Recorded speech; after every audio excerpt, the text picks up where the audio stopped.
नमस्कार दोस्तों और भाइयों, स्वागत है आप सभी का बहुत बहुत हमारे YouTube चैनल में। अगर आपकी पेंशन का पैसा अचानक आना बंद हो गया है या पेंशन रुक गई है तो इस वीडियो में मैं आपको कंप्लीट जानकारी देने वाला हूं। तो वीडियो को स्किप मत करना और वीडियो को लास्ट तक देखिए, नहीं तो आप पूरी जानकारी प्राप्त नहीं कर पाएंगे। बहुत लोगों की पेंशन सिर्फ एक छोटी सी गलती की वजह से रुक जाती है और उन्हें पता भी नहीं चलता है कि आखिर गलती कहाँ है।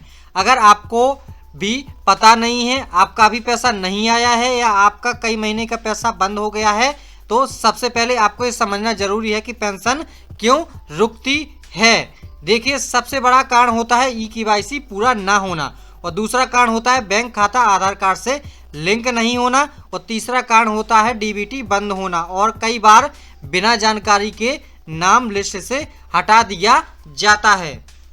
साथियों, आप जानते हैं कि आपकी पेंशन क्या स्थायी रूप से बंद हो गई है या आपकी पेंशन अटकी हुई है, और इस पेंशन को कैसे चालू करें। तो इसके लिए सबसे पहले आपको मोबाइल, लैपटॉप या कंप्यूटर, जहां भी जो भी सुविधा आपके पास हो, उस पर आपको गूगल बार में सर्च करना है। गूगल को ओपन करने के बाद में MP पेंशन पोर्टल आपको इतना सर्च करना है। जो पहली वेबसाइट आएगी इसी पर आपको क्लिक कर देना है। जैसे ही क्लिक करेंगे तो यहाँ ऑफिशियल वेबसाइट के पोर्टल पर आ जाएंगे। पोर्टल पर आने के बाद में आपको नीचे की ओर आना है। तो यहाँ देखिए, आपको एक ऑप्शन मिलेगा प्रशासन का। यहाँ आपको नीचे की ओर आना है। सबसे पहले कि पेंशन बंद होने का कारण देखें, तो इस पर आपको क्लिक कर देना। जैसे ही आप क्लिक करेंगे तो आपके सामने इस प्रकार से एक ओपन हो जाएगा एक पेज, और यहाँ से आपसे कुछ जानकारी पूछी जाएगी। तो यहाँ से आपको क्या कर देना है, यहाँ आपको उस व्यक्ति की जिसकी भी आप पेंशन चेक करना चाहते हैं कि क्या पेंशन बंद तो नहीं होगी स्थायी रूप से, तो उसकी समग्र सदस्य ID यहाँ पर आपको डाल देनी है।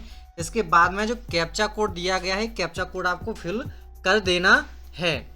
मैं आपको यहाँ एक जानकारी और दे दूँ कि अगर आपकी पेंशन यहाँ स्थायी रूप से शो होगी तब आपको क्या करना है।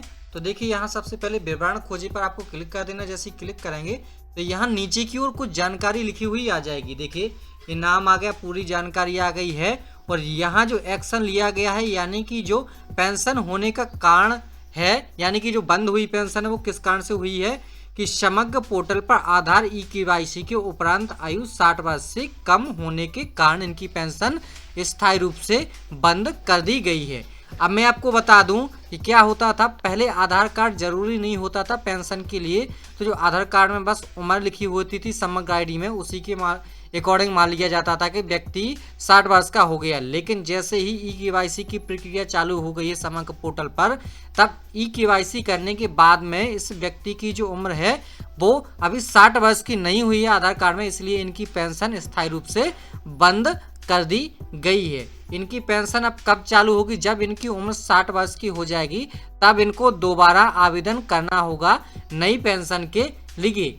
अब हम बात करते हैं कि अगर आपकी पेंशन रुकी हुई है, बंद, यहाँ आपका स्टेटस बंद नहीं दिख रहा, यानी कि आपकी पेंशन का जो कारण है वो नहीं दिया गया कि आपकी पेंशन बंद हो गई है, तब आपको क्या करना है कि आपकी पेंशन किसी कारणवश रुक गई है, बाकी बंद नहीं हुई है। तो उसके लिए सबसे पहले आपको इसी पेज पर आ जाना है। पेज पर आने के बाद में यहाँ आपको एक ऑप्शन दिखेगा, पेंशन पासबुक दिखे, इस पर आपको क्लिक कर देना है। क्लिक करने के बाद में समग्र सदस्य ID डाल के कैप्चा कोड डाल के विवरण दिखाने पर क्लिक करेंगे तो यहाँ देख सकते हैं कि आप सूची पूरी ओपन हो चुकी है। अब आपको क्या करना है, लास्ट में जाना है, और यहाँ आपको लास्ट में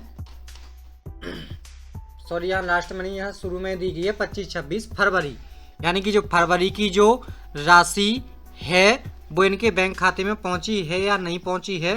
तो देखिए, ना तो इनकी फरवरी की पहुँची है, जानकारी उपलब्ध नहीं है। देखिए NA लिखा हुआ है।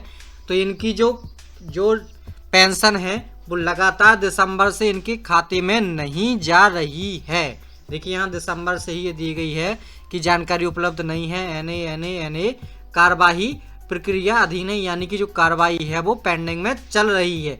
तो मैं बता दूं कि इस प्रकार से आपकी जितने भी माह की पेंशन है वो आप यहाँ से चेक कर सकते हैं कि हमारे खाते में क्यों नहीं आई है, क्या ये पेंडिंग में पड़ी हुई है या नहीं है। तब आपको इस प्रक्रिया में क्या करना है, आपको संबंधित अपनी ग्राम पंचायत से संपर्क करना है। अगर ग्राम पंचायत में आपका समाधान नहीं होगा तब आपको अपनी जनपद पंचायत जा करके यह जानकारी देनी है कि हमारी पेंशन इतने माह से नहीं आई है, तब वहां आपको चेक करके बताया जाएगा कि आपकी ई-केवाईसी नहीं है। अगर ई-केवाईसी नहीं है तो ई-केवाईसी करवा लेना है। अगर बैंक खाते में कोई दिक्कत है या नई अपडेट करवाई है और आपने बैंक खाता में आधार कार्ड या डीबीटी चालू नहीं करवाया है तो उसको पुनः चालू करवा लें। तब आपकी रुकी हुई जितनी भी पेंशन है 2 माह, 3 माह, 4 माह या 5 माह की, वो एक साथ आपके बैंक खाते में आ जाएगी।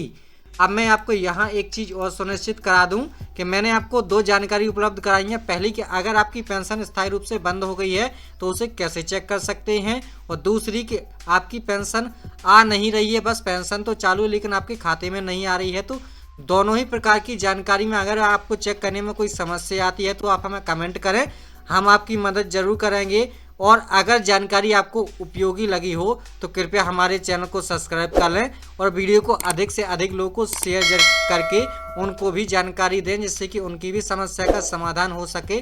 और हम आपके लिए ऐसे ही वीडियो लाते रहेंगे। तो अभी तक आपने हमारे चैनल को सब्सक्राइब नहीं किया है तो सब्सक्राइब जरूर कर लें। धन्यवाद।